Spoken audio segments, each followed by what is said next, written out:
Dalam peristiwa Mi'raj 50 semayang.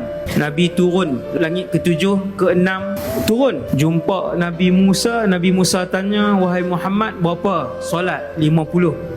"Wahai Muhammad, umat aku dulu pun semayang juga dan mereka tak mampu buat 50.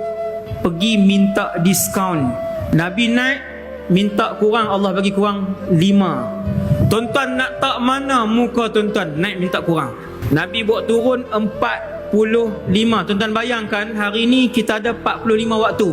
Setengah jam sekali qamat. 7.30 semayang, 8 semayang, 8.30 semayang. Nabi turun satu langit ke satu langit ke satu langit. Semua Rasul tak kata apa. Nabi Musa panggil, "Wahai Muhammad, berapa?" 45. Patah balik, "Umat kamu tak mampu buat." Jasa Nabi Musa. Tetapi pengorbanan, tanggung malu Rasulullah SAW. Nabi naik, "Wahai Allah, kurangkan untuk umat aku." Turun, Nabi naik, Nabi turun, Nabi naik, Nabi turun, Nabi naik 9 kali. Cukup 5. Nabi Musa tanya, "Wahai Muhammad, berapa?" 5. 5 pun umat kamu tak boleh buat. Nabi Musa, 5 umat kamu tak boleh buat. Ramai akan tinggal.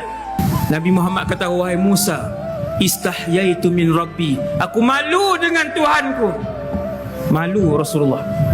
Tuan, anak-anak hari ni tak solat. Umat Islam ramai tinggal solat hari ni.